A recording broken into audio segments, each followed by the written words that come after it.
Good afternoon. It's a joy to welcome all of you here this afternoon. Chris Armstrong is a longtime friend of mine in the Wade Center. He is director of Opus, the Art of Work, an institute on our campus that explores questions related to how do we put our faith into practice, exploring vocation, calling, how to live redemptively in our day-to-day work life. And in this regard, Chris has background in both the business world as well as in higher education. But he is, by training, a church historian and has a great depth of understanding and expertise in that area.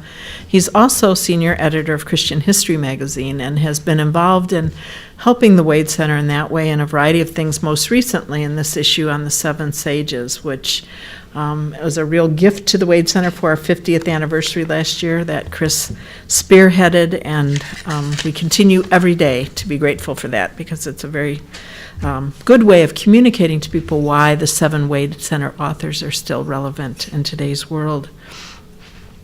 This afternoon, Chris is going to be sharing with us a number of key insights from his book, Medieval Wisdom, Finding Authentic Faith in a Forgotten Age with C.S. Lewis. It's a wonderful book. I highly recommend it. And if you haven't already had a chance to read it or picked up a copy, there is an opportunity after the lecture to get a copy and have Chris sign it. But he will be talking, giving us a variety of different insights that he believes Lewis picked up from medieval faith and wisdom, and that can make a difference in our lives, helping us to live more faithfully in our world today. Lewis undoubtedly saw great value in the medieval faith, and Chris is here to help us understand why we should too.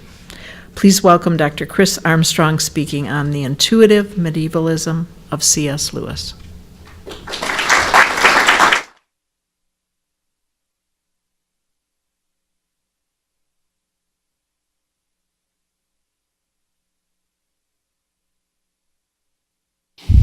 All right. Is that better? I could probably project enough, but it's for posterity, so.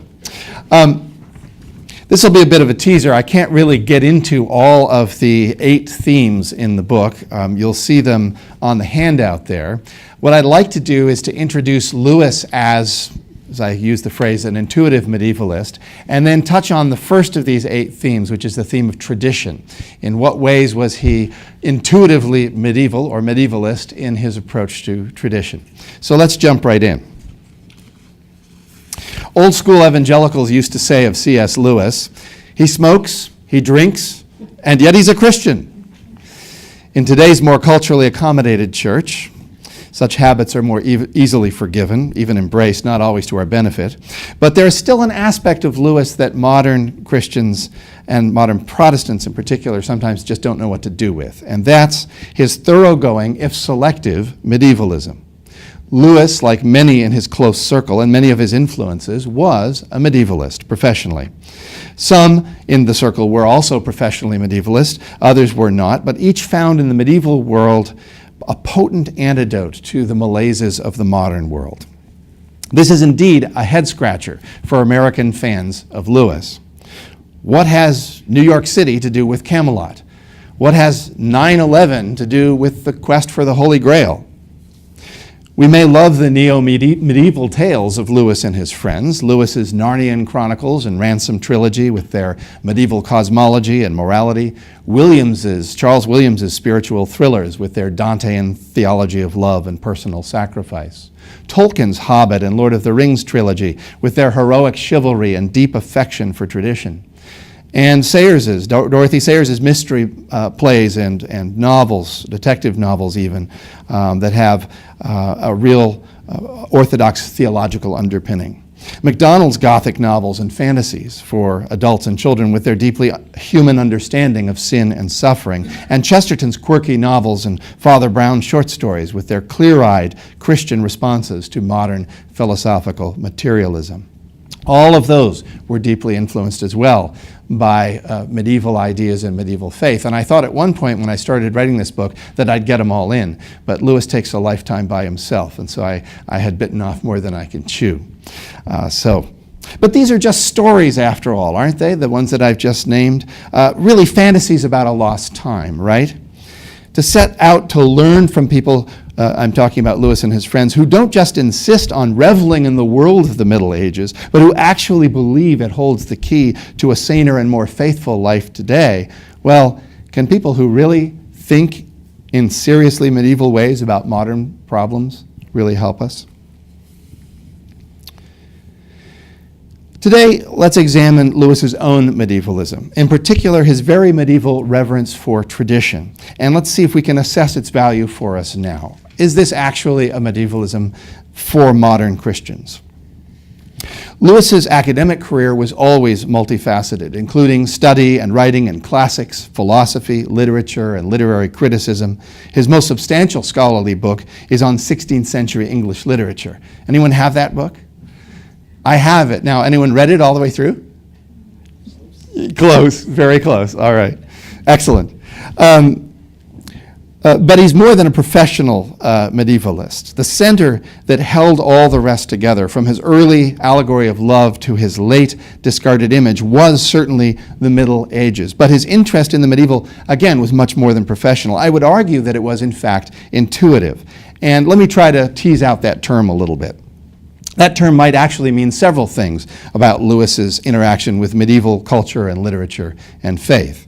One possible meaning is that Lewis had loved the medieval from an early age. This, I think, could be demonstrated easily enough. For example, at the age 18, he wrote to his dear friend Arthur Greeves the following: "When I was reading Beowulf, I tried to imagine myself as an old Saxon thane sitting in my hall of a winter's night, with the wolves and storm outside and the old fellow singing his story. In this way, you get the atmosphere of terror that runs through it, the horror of the old barbarous days when the land was all forests and when you thought that a demon might come to your house any night and carry you off. The description of Grendel stalking up from his fen and fastness thrilled me." Of course, more ancient sources there, but in a medieval key. One might also argue for an intuitiveness in Lewis's medievalism by showing its ubiquitous presence in his writings, or showing that it conditioned almost every part of his thought and life. As for Lewis's writings, when he wrote imaginative stories, they were often, though not always, suffused with the medieval in his imagery, atmosphere, characters, places, and ideas. Medieval material poured out from his imagination, a faculty that, as Lewis had learned from the Victorian Romantics, is deeper than reason. As for his thought in life, to say Lewis's medievalism was intuitive could also point to his adoption of philosophy as much more than an interesting intellectual pursuit, an estimation of the ancient art shared both by the classical thinkers he learned as a teenager and by the medieval thinkers he came to love later. One day early in his Oxford career, as he tells the story, although Barfield actually disagrees with this a little bit, but he says that he was lunching with his fellow Don Owen Barfield and a student named Bede Griffiths, and he happened, Lewis did, to refer to philosophy as a subject. According to Lewis, right away Barfield snapped back, "It wasn't a subject to Plato, it was a way." And Lewis said, this is in Surprised by Joy, that he had to admit that Barfield was right, that the pagan philosopher's contemplative quest was anything but coldly intellectual. Intellectual, yes, but characterized also by desire, yearning, even passion, a passion for meaning and a passion to see God. Lewis's medievalism was very much like this. The medieval worldview was never an inert object of study, a subject. It was a way, a road traveled to get to meaning. In one of Lewis's favorite images, he sets out to look along the sunbeam of the medieval mind, to see what it illumines, rather than to look at the sunbeam and see only the dust motes floating in it.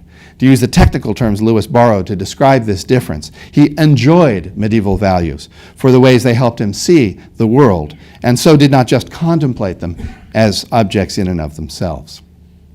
I think that medievalism was important for Lewis, not only as a source of understanding, of truth, but also as a primary way that his chest, the seat of his affections, and thus his moral reasoning, received its formation. He was medieval not only in his mind, but also in his heart. This can be seen not only in his youthful encounters with Sehnsucht, with joy, while reading medieval Norse myths, and in his abiding affection for the poetic vision of Dante, but also for the love for the way medieval people viewed the world and their place in it. From his earliest years, Lewis found the greatest pleasure in both reading and writing. We know that about him. His father's house contained many books, which he read avidly and somewhat indiscriminately, finding in those earliest experiences often these experiences of Sehnsucht. By age 8, he was trying his hand at authorship, writing and illustrating stories with his brother Warren. Then later, from ages 16 to 18, he studied with the former headmaster of an Irish college, William T. Kirkpatrick, who observed that Lewis read more classics than any other boy he had taught. Lewis's training in the classics under Kirkpatrick prepared him to find in old books not only aesthetic pleasures, but also meaning for living. And in this he was attuned more to the medieval than the modern era, as we'll see. In his Discarded Image, he speaks of the overwhelmingly bookish character of medieval culture, a character that Lewis shared. What kind of books does Lewis tell us medievals loved? Perhaps disappointingly, Lewis insists that romances, tales of adventures such as the Arthurian cycle, were actually not the most typical representative medieval form. Rather, even among the poets, it was books systematizing knowledge that formed medieval's favorite genre. In fact, at his most characteristic, says Lewis, medieval man was not a dreamer nor a wanderer. He was an organizer, a codifier, a builder of systems. There was nothing which medieval people liked better, or did better, says Lewis, than sorting out and tidying up. Though many may feel that Lewis is at his most medieval when he imitates Dantean allegory in romantic tales such as the Narnia Chronicles or The Great Divorce, he was in tune with the habits of medieval thought as much in his philosophical and ethical thought, and therefore his Christian apologetics, as in his literary scholarship and his imaginative writings. Lewis shared the systematic bent of the scholastic theologians who exhausted all their resources of ingenuity in the attempt to cover every conceivable doctrinal and ethical question and to unify all the disparate strands of the Church Fathers' witness.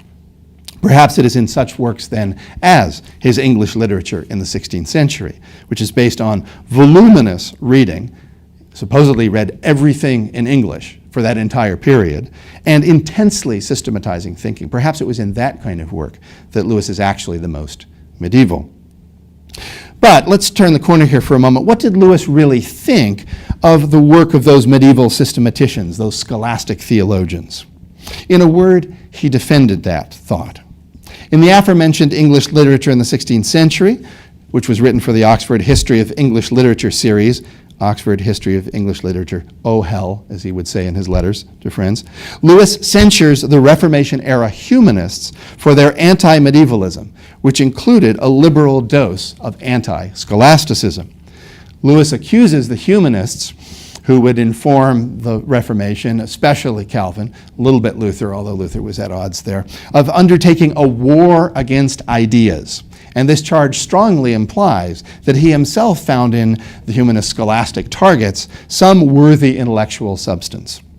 Moreover, he names the result of their attack a new ignorance, surely indicating the loss not of useless speculation. You'll probably know the phrase, how many angels can dance on the head of a pin? That's often what is said that the scholastic theologians were interested in. But not useless speculation is being lost, but a valuable knowledge.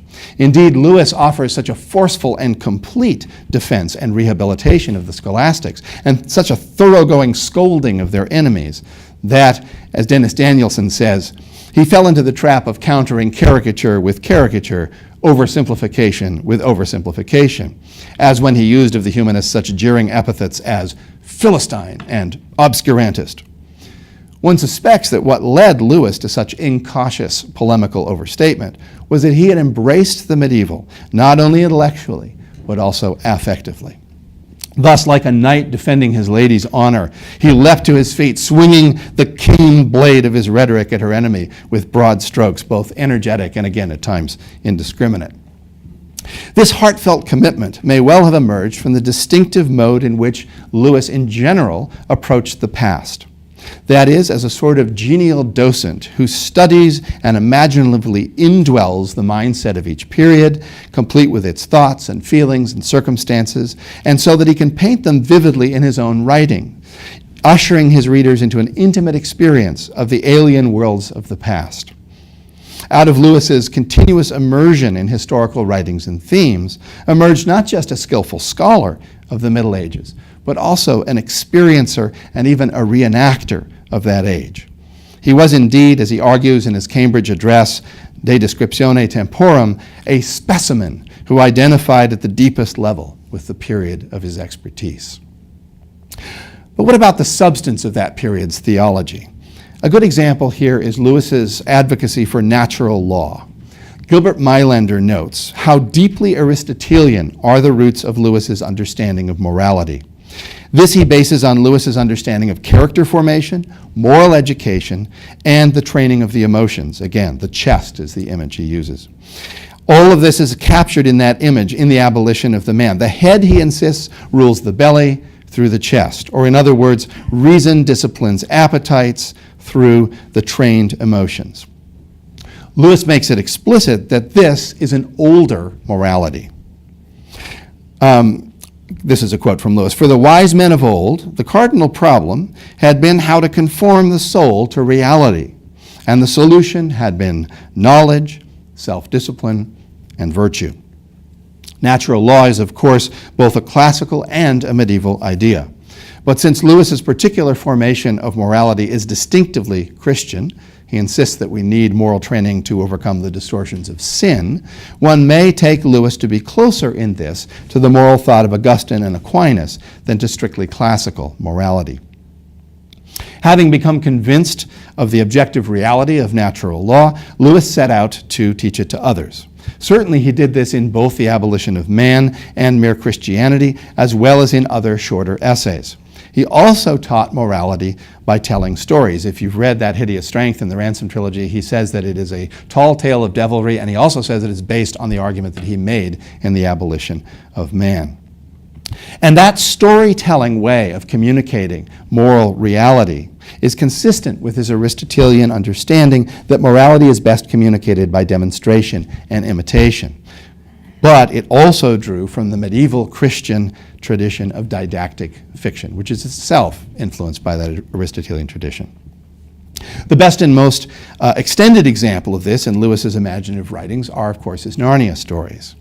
Though we always knew that Lewis used those stories to teach a certain moral reality, we now discover that he did this in a particularly medieval way, by subtly weaving into the stories, as epitomes of various virtues, the planets of the Ptolemaic cosmos, with all their ancient pagan and medieval Christian resonances. In this and many other ways, Lewis follows the man who was perhaps his true literary master, the medieval poet Dante. This brings out one more way that Lewis reflects the medieval's bookish systematizing bent, exemplified in both the scholastics and in Dante.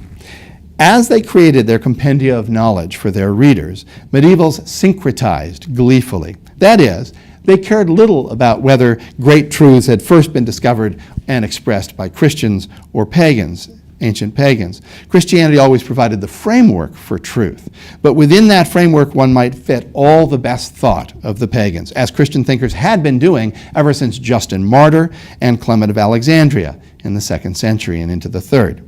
To take one of many examples, modern science was built on the foundation of the medieval encounter between Christian theology and the thought of Aristotle.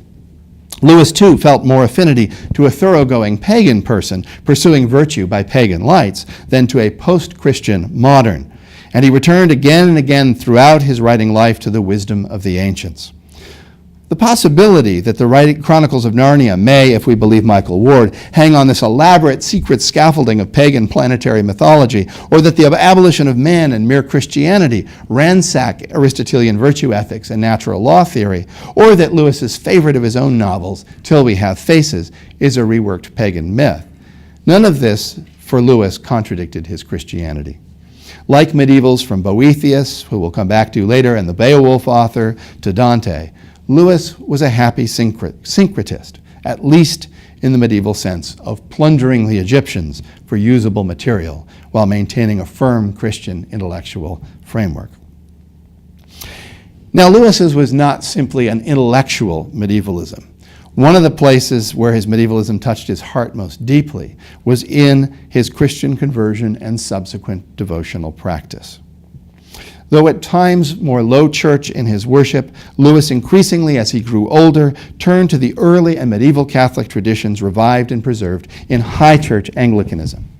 Starting in 1940, he confessed his sins every Friday to a spiritual director, an Anglican priest named Father Walter Adams. Having completed his first confession, he said that, quote, "the experience was like a tonic to his soul." Lyle Dorset says that Adams taught Lewis to love liturgy, the 1662 prayer book, the daily office, and praying through the Psalter each month. Adams helped Lewis learn that the Eucharist is more than a memorial or a symbol until he found himself able to experience real presence in the Blessed Sacrament. Beyond this, Lewis in his later years used the church calendar to identify with Christ and embraced the sacramental view of marriage and the veneration of the cross in Good Friday services. This devotional medievalism came out not only in Lewis's own practice and beliefs, but also in his spiritual advice to others. In the course of giving advice for spiritual growth to a woman with the pseudonym Sarah Tate in 1949, Lewis recommends other, quote, old books I expect I've mentioned before, e.g., The Imitation, that is, The Imitation of Christ, Hilton's Scale of Perfection, the Theologia Germanica, and Lady Julian, Revelations of Divine Love. All of these are medieval books, and he recommended those and others often. Lewis's personal copy of the late 14th century Theologia Germanica, which addresses the struggle in the believer between God's will and self-will, bears frequent annotations in his hand. In his own works, Lewis cites the Theologia repeatedly. He also deeply appreciated the mysticism of such medieval saints as Bernard of Clairvaux and Francis of Assisi. He refers to Bernard, the Cistercian abbot, as, quote, one of the great spiritual writers. In Allegory of Love, Lewis cites Gilson's La Théologie Mystique de Saint Bernard, and David Downing argues that Lewis's use in his essay Transposition of metaphors from everyday life to describe spiritual realities was likely sparked by his encounter with Bernard's imagery of the soul's spiritual marriage with Christ. Lewis's copies of Gilson's book and Bruno James's biography of Bernard are also both carefully annotated. As for Francis, Lewis insisted to his friend Arthur Greaves that the Assisian was one of the shining examples of holiness.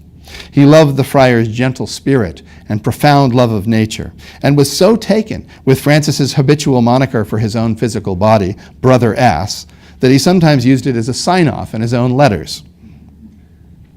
Even Thomas Aquinas, whom Lewis appreciated for his theological thought, citing him over a dozen times in the Allegory of Love and Discarded Image alone, became for the Oxford Don a devotional paradigm. On this point, again, Downing adduces letters to Malcolm, in which Lewis observes that the great ideal in prayer is to speak to God as he really is, from the depths of ourselves as we really are, without pretensions or evasions. The most blessed result of prayer, says Lewis, would be to rise thinking, but I never knew before, I never dreamed. Then he muses, I suppose it was at such a moment that Thomas Aquinas said of all his own theology, it reminds me of straw. Among the mystics, Julian of Norwich was one of Lewis's particular favorites. Downing notes, Julian's visions made a deep impression on Lewis, and he refers to her in half a dozen of his books. In a letter written in 1940 to his friend Sister Penelope, he spends more than a page talking about Julian's vision of holding the whole universe in the palm of her hand, and of Christ's reassurances that all shall be well. Lewis concluded his sermon's miracles with Julian's vision of the hazelnut, again, this world in her hand, and referred to it again in the Four Loves as a vivid image to help Christians understand how far beneath the majesty of God are even the most magnificent things in the created order. Lewis quoted Julian on Christ's reassurance that all shall be well in the Great Divorce, the Problem of Pain, and again in his essay Psalms.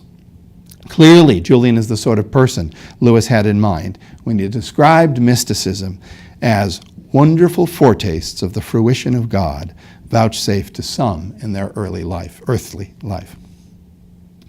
Also well known is Lewis's appreciation for the doctrine of purgatory.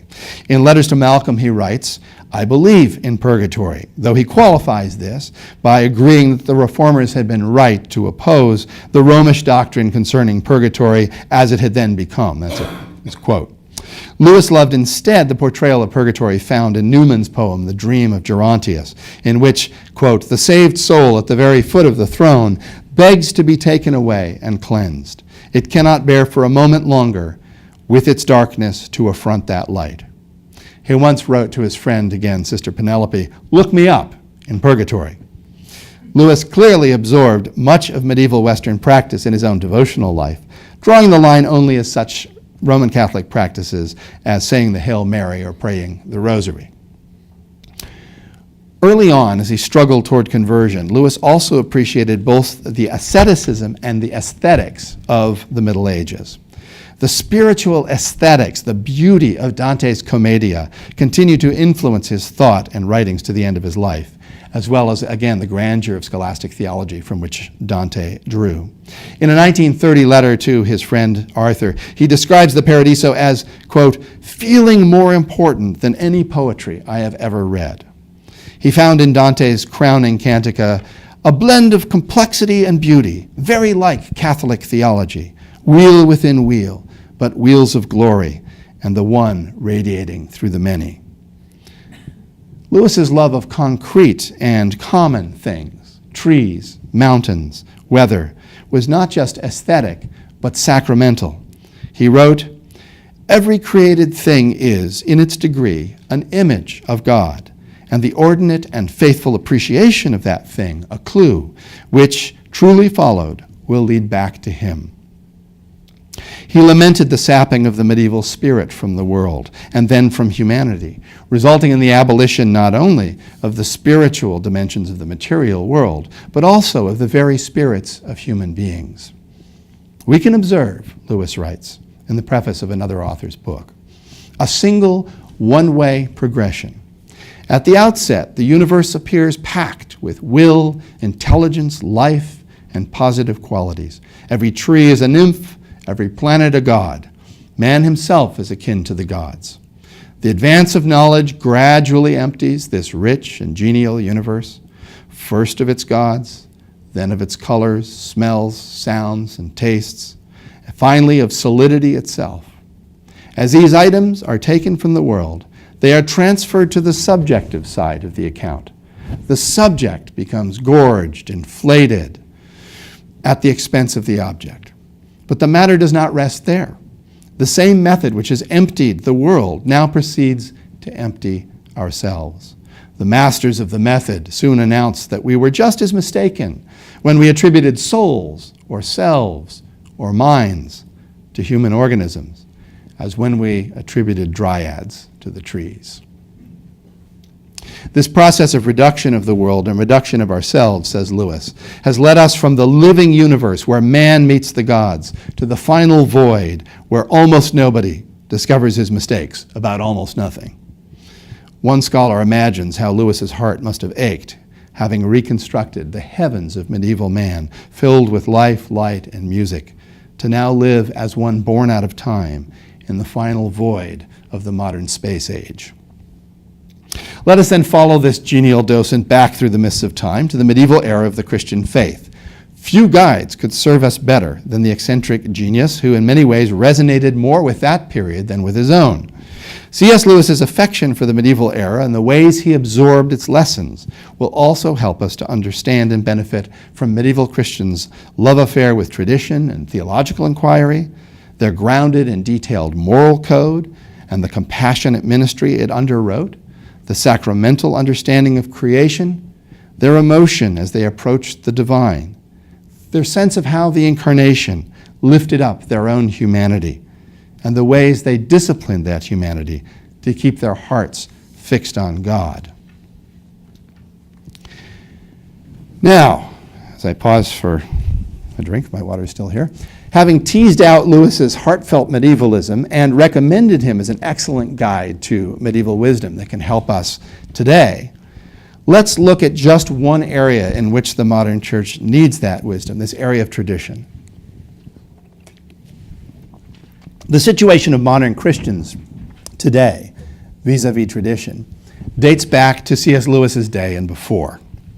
In his famous lecture to the Cambridge University audience assembled to witness his installation as the chair of medieval and Renaissance studies at that university, medieval and Renaissance literature, I should say, Lewis describes his own mid-20th century European setting as one of cultural darkness and amnesia, and again, himself as a kind of dinosaur, one of the few left in that dark age of wars and rumors of wars. He described himself as a specimen who still spoke the native language of the old Christian Western tradition as a native, and who could thus be a precious resource for society and a culture that had drifted far from its moorings in the great tradition of Christianized Greek thought. Lewis found this change diabolical, and he made this clear by putting it in the mouth of the senior demon in the screw-tape letters in letter 27. Only the learned read old books, and we have now so dealt with the learned that they are of all men the least likely to acquire wisdom by doing so. The infernal realm accomplished this, Screwtape continues, by making the historical point of view into a scholarly dogma. Those infected by historicism never ask whether the things they read in ancient sources are true. Instead, they perform all sorts of tortuous text-critical tests on them to find out who influenced the ancient writer and how far the statement is consistent with what he said in other books and what phase in the writer's development or in the general history of thought it illustrates and how it affected later writers and how often it's been misunderstood, especially by the learned man's own colleagues, and what the general course of criticism on it has been for the last 10 years and what is the present state of the question. In other words, the scholar is immunized against seeing in old texts anything that could possibly modify your thoughts or your behavior. The result is the tragic loss of the wisdom accumulated over countless centuries. Since we cannot deceive the whole human race all the time, it is most important thus to cut every generation off from all the others. For where learning makes a free commerce between the ages, there is always the danger that the characteristic errors of one may be corrected by the characteristic truths of another. But thanks be to our Father and the historical point of view, great scholars are now as little nourished by the past as the most ignorant mechanic who holds that history is bunk. I suspect that there's never been a culture more inclined than our modern Western, and how much more our postmodern American, to ride out like the lone cowboy, remaking ourselves and cutting ourselves off from all that came before. Lewis was seeing that already in the mid-20th century, and we are living with the relativistic, fragmented, weak, amoral, confused fruit of that movement, which began in the 18th century Enlightenment and was shaped by the historicism that rose to prominence in the 19th century. For an idea of how Lewis viewed the power of tradition, it's helpful to look to his preface to Sister Penelope's translation of Athanasius of Alexandria's De Incarnatione, on the Incarnation, retitled On Reading Old Books in later anthologies, that is, Lewis's essay was, or even more to his De Descriptione Temporum address at Cambridge, which I've already quoted in the fall of 1954. In both of these texts, we find him lamenting that in abandoning tradition, the modern world dealt itself a grievous wound, which only his Christian faith kept him from seeing as inevitably fatal. Lewis was perhaps the best prepared person of his generation for the task of appreciating and passing on the wisdom of past generations to those yet to come. We have seen how, as a boy, he found the greatest pleasure in reading the old books he found in his lawyer father's house, and how he found in them some early experiences of what he would call Sehnsucht, or joy. Later in his teenage years, again devouring the classics with William Kirkpatrick, he found in those same old books a more than aesthetic appeal. Now again, a sense that they contain meaning for living. This willingness to be taught wisdom by the ancients is again more a medieval than a modern trait. It is in fact a trait of the Christian church as well, which as a people of the book grounded itself for more than a millennium in the apostolic teachings handed down in narrative form from generation to generation. Books were Lewis's native element. That so many of the books he read were ancient or medieval is certainly important, but that they were books, and that Lewis loved them and sought in them wisdom for living, shows him to be intuitively at one with the medievals. In other words, Lewis came early to that bedrock medieval presupposition, as he puts it: our best authorities for truth are the ancient written authorities. It is true that as a young man, Lewis turned consciously against this insight, building instead a teetering, modern, new-look philosophical edifice for himself. But this respect for tradition was always present in the background, and it didn't take long to re-emerge in the oddest of ways for young Lewis. It happened at Oxford, when his friends Cecil Harwood and Owen Barfield converted not to Orthodox Christianity, but to the mystical philosophy, anthroposophy of Rudolf Steiner. As Lewis saw their new creed at the time, quote, "Here, apparently, were all the abominations, none more abominable than those which had once attracted me. Here were gods, spirits, afterlife, and pre-existence, initiates, occult knowledge, meditation. Why, damn it, it's medieval," I exclaimed, for I still had all the chronological snobbery of my period and used the names of earlier periods as terms of abuse. Here was everything which the new look had been designed to exclude, everything that might lead one off the main road and into those dark places where men wallow on the floor and scream that they're being dragged down into hell. Of course, it was all errant nonsense. There was no danger of my being taken in, he says. Of course, he's setting us up with that statement. Very soon after this episode, Lewis was taken in by many things that were medieval. In fact, he found himself on a path that wound up not only, of course, in traditional Orthodox Christianity, but again also in the Cambridge Chair of Medieval and Renaissance Literature. And one of the chief aspects of Lewis's movement, from idealism to theism to Christianity, was his increased sense of the permanent verity and validity of truths and traditions of the past, as well as the fact that in many of the ways those older understandings had not been improved upon, especially in areas of ethics and religion. And this was a medieval insight. Discussing how medieval authors, despite the rarity of books, often presented or repeated things quite familiar to their audience, Lewis says, "One gets the impression that medieval people, like Professor Tolkien's hobbits, enjoyed books which told them what they already knew." In ancient and medieval worship, this principle is called anamnesis. It is the bringing of important things to memory again and again by a communal recitation in order to work them deeply into our hearts.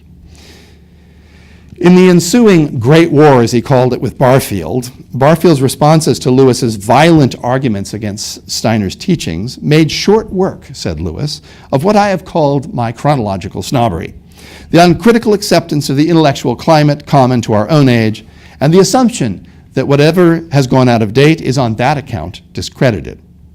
You must find out why it went out of date. Was it ever refuted? And if so, by whom, where, and how conclusively? Or did it merely die away as fashions do? If the latter, it tells us nothing about its truth or falsehood. From seeing this, one passes to the realization that our own age is also a period, and certainly has, like all periods, its own characteristic illusions. They are likeliest to lurk in those widespread assumptions which are so ingrained in the age that no one dares to attack or feels it necessary to defend them. This understanding of the blind spots and limitations of his age, and of the necessity to turn to other ages for wisdom that will heal those blind spots, showed up in many other places in Lewis's writings. In fact, it forms the core of his argument for the necessity of education, even in wartime. Meanwhile, Lewis's own early career seemed destined to be in academic philosophy. In 1925, he became a teacher of English literature at Magdalen College, Oxford, with some temporary duties teaching philosophy, where, according to Lewis scholar James Patrick, the most important philosopher was the great idealist John Alexander Smith, who displayed a polite skepticism toward anyone who would propose in 1920 to reject the cumulative moral wisdom of over 2,000 years on behalf of any conceivable new theory. Again, Lewis came to believe, before even becoming a Christian, that natural law is a metaphysical reality, as the whole Western medieval tradition from one end to the other had assumed, In the last essay he wrote for publication, Lewis said of natural law, "I hold this conception to be basic to all civilization." In De Descriptione Temporum, Lewis insists that we needn't think of history as nostalgia or a slavish following of past wisdom. He reminds his listeners of the freeing effect experienced by those in therapy who surface and deal with forgotten elements from their individual pasts. Similarly, he argues, "I think no class of men are less enslaved to the past than historians. It is the unhistorical who are usually, without knowing it, enslaved to a very recent past." In his talk, Learning in Wartime, Lewis continues this vein of thought. "A man who has lived in many places is not likely to be deceived by the local errors of his native village. The scholar has lived in many times and is therefore in some degree immune from the great cataract of nonsense that pours from the press and the microphones of his own age." Tell us what you really think, Jack.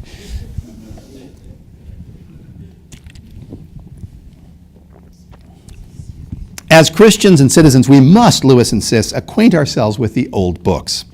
This is so because, sadly, at the points in their Christian experiences where people most need a firm and reliable sense of Christian doctrine, including standards of worship and conduct, they are least inclined to reach for the testimony of the tradition handed down through the ages.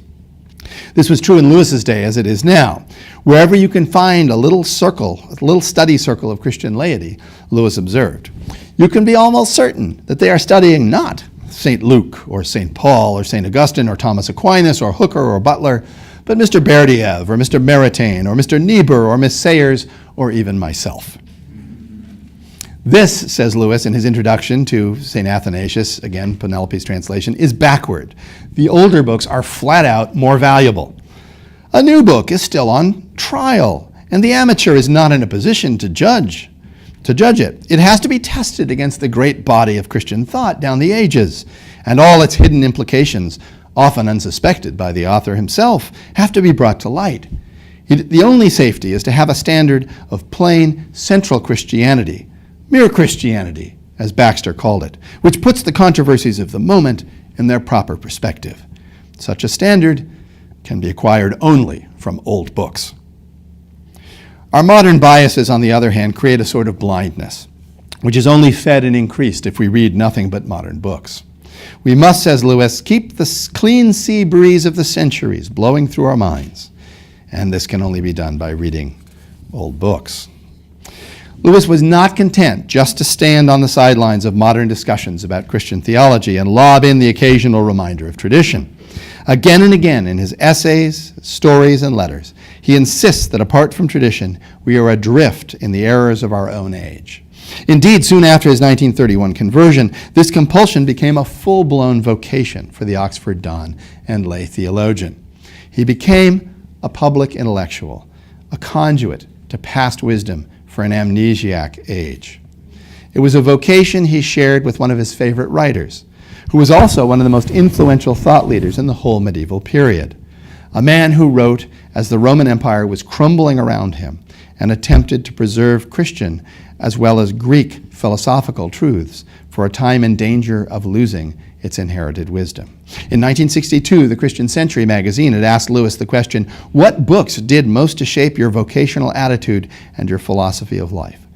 Among the 10 he listed was Boethius's The Consolation of Philosophy. But Lewis's debt was not limited to the holding of certain Boethian ideas. They asked him the question, your vocation and your philosophy of life, who influenced that? And he answered that. Boethius was a Christian philosopher who drew from classical wells and found no contradiction in doing so. This despite his own position at the cusp of a period of near total loss of the classical sources, what is typically known in literature as the Dark Ages, roughly 500 to 1000. If you know about Lewis, the following description of Boethius should sound familiar. He was perhaps the best educated man of his generation, and that generation found itself already gathering speed as it rolled down into a valley of forgetfulness, heedless of the rich traditions that had nurtured its parents and grandparents. He became to that dark generation a public intellectual and educator of huge popular impact, an impact that continued after his death. He wrote accessible theological works of an orthodox sort, content to pass on the wisdom of the tradition. In short, Boethius, like C.S. Lewis, was a public intellectual, and the public intellectual stands at a time of radical cultural change. Certainly this was true of Boethius, to the degree to which he was the last educated man warning against an encroaching barbarism. A slight exaggeration, but there's certainly some truth there. This image is made vivid, of course, by the nature of his end. This cultured philosopher was first imprisoned by barbarians, or the Ostrogothic king Theodoric, and as Lewis puts it, his huge, fair-skinned, beer-drinking, boasting thanes, until presently they twisted ropes round his head till his eyes dropped out and finished him off with a bludgeon. What a tempting symbol of that death of the old Roman culture and the dawning of a dark age. But Boethius' death did not terminate the influence of that classical culture, not by a long shot. The blood of this martyr was the seed of Christian culture, bearing the fruit of tradition long after his death. And again, through the consolation of philosophy, although it does not appear to be really an explicitly Christian work. But we can have a discussion about that if you like. Lewis valued Boethius highly as a historian and a traditioner, bringing the light of one age's wisdom into the darkness of another's depravity and forgetfulness. He refers to Boethius in a telling phrase as that divine popularizer, which indicates the translative function served by public intellectuals. To speak intelligibly to a diverse company of people, rich and poor, educated and semi-educated, specialist and non-specialist, the public intellectual must use a language they all understand, the vernacular. And Lewis, of course, could translate the most complex philosophical ideas not only into clear radio addresses for the masses, but also into the imaginative, concrete world of children's books. And as much as did Boethius, Lewis wanted to stand in the gap of cataclysmic cultural loss, to bring the tradition back to the people. He told his Cambridge audience, "I myself belong far more to that old Western order than to yours. I read as a native texts that you must read as foreigners. That way, where I fail as a critic, I may yet be useful as a specimen." In other words, again, Lewis didn't just study the medieval and Renaissance period as a subject in his role as a scholar and professor. He didn't just teach it as a subject. He was medieval in that he treated both philosophy and medievalism as a way to be absorbed imaginatively as well as intellectually. His attention to the medieval atmosphere or mood is not to be undervalued in Lewis's thought. It is akin to the model of his discarded image, a way of seeing. As a historian, Lewis sought to indwell, to recreate the experience of other eras. Again, to keep alive an experience, a way of seeing as Boethius did, was for Lewis perhaps the same thing as keeping a living tradition alive, and thus preserving the wisdom of that tradition for future generations. That at least seems to be part of the burden of what Lewis is saying through the character of Screwtape in that 27th letter. And for this, Lewis loved Boethius. It is clear from Lewis's answer to the Christian century that he felt a kind of vocational kinship to Boethius. His epithet for him, the divine popularizer, is a heroic epithet in which perhaps he hoped to participate almost mystically himself. This was a man who saw books as friends and relished their reading, as many do, in the fellowship with others, with a lively discussion over cakes and ales. To be in continuity with the elders of the days of yore is to be in their fellowship and to hear them. And Boethius's primary work was making the elders heard in his age, a dark age, desperate for wisdom and sustenance, as Lewis felt his own, too, was dark and needy. It may not be an exaggeration to say, echoing Frederick Buechner's definition of vocation, that for Lewis, the place where his deep gladness met the world's deep need was bringing tradition back before a modern world that had abandoned it. Nowhere did Lewis exercise this vocation more clearly, again, than in his imaginative writing. He saw literature's purpose as delighting and informing. It could be argued that he placed a heavy emphasis on the latter, but what he did in his stories was to re-narrate the stories of our traditions, allowing his readers to indwell truths of the past, enjoying them, seeing the world by their light, and not just contemplating them, knowing them analytically. This was his practical application of a principle he enunciates as follows: reason is the natural organ of truth, but imagination is the organ of meaning. Lewis, like the allegorist Boethius, knew that if we are to pass on the meaning of our faith from generation to generation, an excellent way to do so is through story. And Lewis succeeded in doing just that, passing the meanings of the tradition to other generations by means of his stories. Humans pass their wisdom from generation to generation through a traditioning process. Actually, that's the meaning of the word tradition, is to hand down what is valuable from one generation to the next. Through story told around the campfire as much as through manuals studied in libraries and schools. Storytelling is the knowledge of intimacy rather than convention or analysis. An effective narrative, to be indwelt, must form us affectively by giving us materials for our imagination to dwell on, chew on, be nourished by, materials that address our ancient desires, as Tolkien said in the essay on fairy stories. This is Ward's argument in Planet Narnia, that what Lewis is doing by secretly weaving the Ptolemaic and medieval planets, the planets as virtues, into his chronicles, is seeding the imaginative material of those virtues into the story, so that we would fall in love with those virtues. He's doing what his friend Tolkien claimed to be doing with the characters in his stories, who are, in a sense, like every human being, living allegories, and these are Tolkien's words, embodying in a particular tale and clothed in the garments of time and place, universal truth and everlasting life. And in turn, this is just what the Christian tradition does in its liturgies and sacramental forms. Lewis follows Boethius in this practice as well. We have in Boethius' Consolation a consummate didactic fiction, which is not fully allegorical, but at least borders on the allegorical, and which bridges Lewis's first scholarly love, classical philosophy, to his second, medieval literature. So, finally, Lewis shows us in his discarded image that for the medieval person, tradition was not past, but present. And it was not merely intellectual, like some card file of truths that one drags out in an argument. Tradition was a matter of the heart. Historically, writes Lewis, medieval man stood at the foot of a stairway. Looking up, he felt delight and the warmth of companionship. The saints looked down on one's spiritual life. The kings, sages, and warriors on one's secular life. The great lovers of old on one's own amours to foster, encourage, and instruct.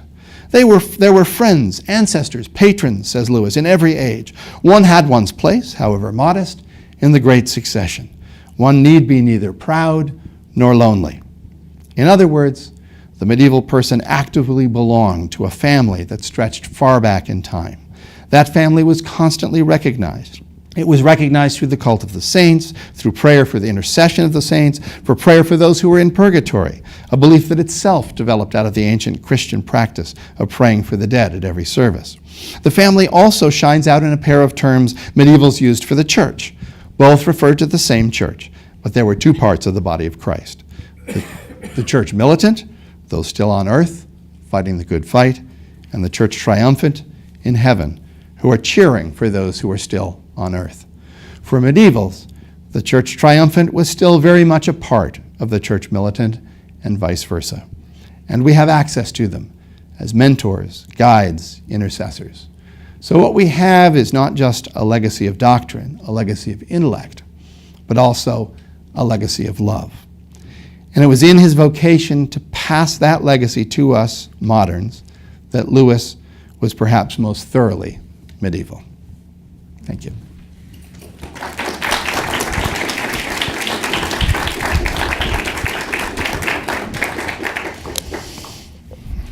Thank you, Chris, for that rich feast. And we're going to take a few minutes here for questions. If you need to leave, we do understand that sometimes schedules require that. But let me just mention two things that are coming up on the Wade calendar. Chris mentioned natural law earlier in his talk this evening, and in a little less than 2 weeks, on Monday, October 24th at 7 p.m. here in the Bacchio Auditorium, we are co-sponsoring a lecture on Lewis and natural law with the Wheaton Center for Faith, Politics, and Economics. Dr. Justin Dyer and Dr. Micah Watson will be speaking. So hope you may be able to join us then. It will be recorded, as was today, so you can have the opportunity if your schedule doesn't allow. But we have just scheduled today, it's not even on our calendar yet, a talk in early December. Is it the 6th, Elaine? December 6th in the evening on Narnian virtues. So both of these are very applicable to what Chris is talking about here today. And as you can see, Chris has a great depth of understanding of not only church history but medievalism. So it's a great opportunity to ask him your questions. And I'm happy to hang around afterwards too, for anyone who wants to talk. So there's no rush. I know some of you may need to go. Should I stand here while we do this, or are we? All right.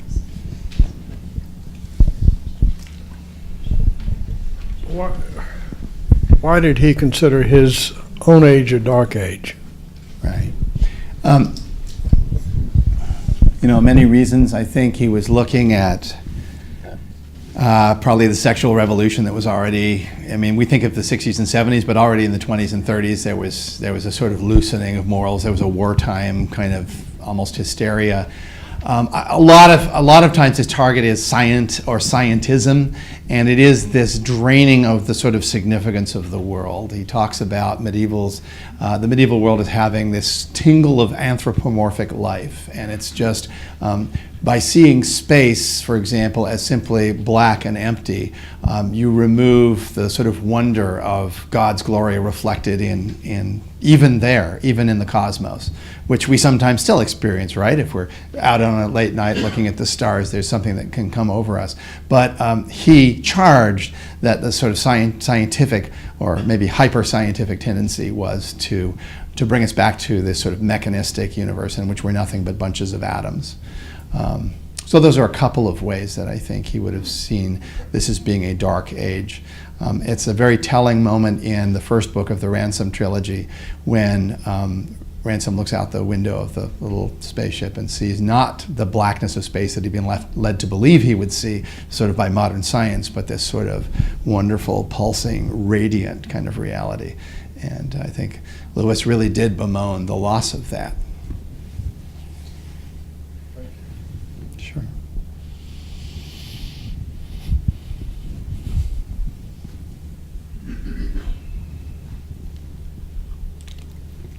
I've answered all questions in advance. Go ahead, Marge. Thanks. Of all the wisdom that you gained in your study, what impacted your own personal faith the most? Yeah, I think that's pretty easy for me to answer, although I had no idea when I started writing the book or researching for the book that this would be the answer. The real center of this medieval wisdom turned out that Lewis saw also and wrote a lot about, actually, turned out to be, Jaroslav Pelikan says that the hinge point of medieval theology was the incarnation. Now, we may say, well, as evangelicals, we do think about the incarnation because we think about the human Christ. But I think we rush to the cross and we rush to the atonement, and we don't necessarily sit and think how incredible it is that the eternal, endless, unchanging God would come down into not only creation, but that part of creation which is us. And for me, what that can do for us, and what I believe it did for medievals, was to raise up in our minds and hearts not only the humanity of Christ, but the humanity of humanity, to allow us to explore and embrace more fully what it means to be human individually and human in culture, human in society, in politics, in the arts, in the sciences, and in all of that. That God's glory can be reflected in those areas, and that he intends to be met in those areas and to be active and to include those in his kingdom and to embrace humanity. He embraced humanity by becoming one, right? And that should lead us to think differently about who we are and what we're doing on this earth, and not to pass quickly into a kind of super spirituality that says, well, the only really spiritually significant things that happen are the things that happen on Sunday. And that, you can probably tell, is very deeply related to the work that I do at Opus and thinking about work and vocation as an area of God's kingdom activity. That I think of that increasingly, since really working on this book, as an area where we need some theological help. We need to think in terms of creation and incarnation and new creation and the resurrection of the body, areas that we're not always comfortable thinking about as evangelicals, but that those of us who are reading folks like N.T. Wright have started to think about in recent years. Yes, sir. You use the phrase public intellectual. My voice is usually so loud I don't need this, but I'm just in the midst of a book, the George Marsden book on mere Christianity, and his description of World War II. I was born right after it, but it just really reminded me of how we know it, but we don't. Those of us that have never experienced how horrible it was to be living in that World War II experience in Great Britain. Yeah. And the fact that he came to the fore as a public intellectual, one of the main reasons was through the radio broadcast and something. Right. So if you could address this issue, because it's so important to have, quote, good scholarly public intellectuals that do translate to the dark ages of our postmodern times. Whatever. Thank you. This is going to sound like a bit of a pitch, and maybe it is, but I'm really glad that in the Christ at the Core curriculum here, in the first year seminar, students are all freshmen from now on, at least until they change this, are going to be reading Lewis's little essay, Learning in Wartime. And what Lewis finds himself having to do for that group of Oxford students, but also really for the nation, is to say, we need to not get under the fear and anxiety and frustration of war. It doesn't change anything. Some of us may die sooner, but we were all going to die at some point anyway. It may actually, and this is, if you know the Screwtape Letters, you know that this was the younger demons all excited that there's war because there's going to be suffering, there's going to be people dying, all this is just going to be great. And the older demon says, you fool, in essence. People are going to be thinking about ultimate things. They're going to be thinking about first things because this danger is clear and present. And yes, the war did do that. I can't say that personally. The closest analogy I have is in the early 80s, nightmares I would have when I would wake up thinking that the nuclear, the big one had happened. For people of my age, you may remember that. But I remember that made me think about things that were ultimate things and about what I was doing with my poor little life. And so Lewis does that. It's a wonderful essay. It's well worth reading. And again, he does that in Screwtape as well. So that's what comes to mind. Yeah. Yes, sir. Just joining a few points together. C.S. Lewis influenced by Francis of Assisi. Yeah. Right in the middle of the Crusades, 100 years before, 100 years after. Francis pressing the envelope, reaching out to the Muslim world. The medieval view of other religions. Did C.S. Lewis ever mention any of that milieu of how do we love our neighbour who is not following Christ? I mean, most famously in the last battle, there's a character who is serving a god that he names Tash, and it's clear that from Lewis's perspective, as much as he had been serving him genuinely and sincerely, and had seen in him a God who guided him in the virtues that he wanted to live, he was in fact serving Aslan, only under a different name. So Lewis opens the door there for seeing a kind of, and really also, as I mentioned in his treatment of pagan sources, he opens that door to the Logos, the Word of God, who is Christ, coming perhaps in different ways and under different guises before, in ancient times,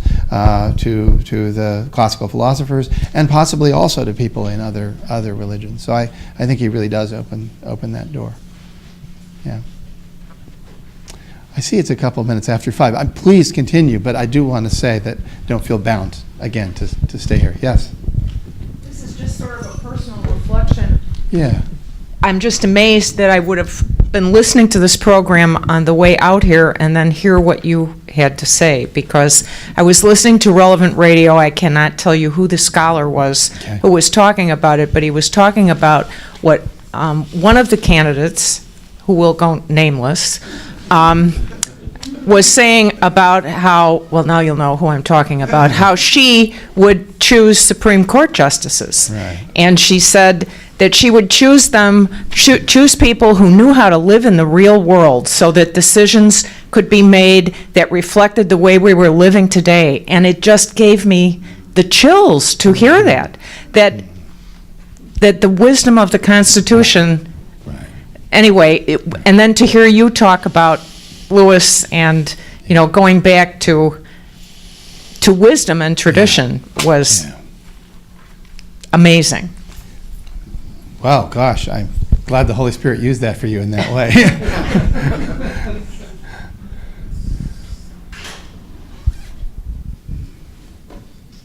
Well, thanks for being. If there are other questions, I'm happy to deal with them. But I'm not going to say go because I'm having too much fun here. So, is there a question in the back there? Yeah. Hi, I'm a freshman here at Wheaton College. So, as part of the new core curriculum, all freshmen are required to read N.T. Wright's Simply Christian. Yes. And there is a heavy focus on the incarnation. So, when it comes to that kind of, that aspect of making sure that Christianity is infleshed, does that, I'm sure the source goes deeper than Wright. Where do you really see that resurrection of that view of Christianity? Kind of the history of this bringing forth of the incarnation. I'm sorry, could you say it again? I missed the question. Sure. So the question is, I don't think N.T. Wright would be the person who originated this idea of bringing back the incarnation. Oh, sure. Are you familiar with the kind of historical or scholarly history behind this kind of new focus that's arising? I'm not really. I'm tempted to open that to the room. As a church historian, I mostly study dead people. I see dead people. So I can't tell you what contemporary theologians are discussing that, but if anyone, and I'm serious, let's crowdsource this. Anyone reading folks that could help the questioner? Well, not quite contemporary, but I would say Bart definitely for sure. started that, yeah. I would think in contrast to his contemporaries back then, so relatively recently, but yeah, I think Wright draws a lot from Bart in that way. Thank you, that's helpful. Good. Sorry I couldn't give you a better answer. Yes, sir. You talked a lot about, or you referred a few times to how stories are a common vehicle of truth for Lewis and other authors of his time. Sure. For me, it's often been referring back to him and MacDonald to find truth. Yeah. What reading recommendations would you have, even of modern literature, that accomplish similar things? I wish I read more modern literature. See earlier comment about dead people. Gosh, I don't know. I don't think he's a Christian author, but I find Neil Gaiman to be sometimes engaging in these kinds of ideas. Okay, a few heads nodding. And I'm probably revealing too much about my reading habits here, but even someone with a bit of a cynical turn like Terry Pratchett is at least bringing up those questions, those ideas, right? And toward the end of his life, I think, was really maybe feeling his way towards God. One likes to think that about one's favorite authors, but that's a very surfacey. You need to ask probably any English professor here will give you a much better answer than I just did. So, but thanks for the question. Well, thanks, folks. This has been a pleasure. And I'm going to be sitting at the table back there. You can grab a copy of the book if you want. I'll be happy to chat further, happy to sign a copy and all of that. So thanks for your patience.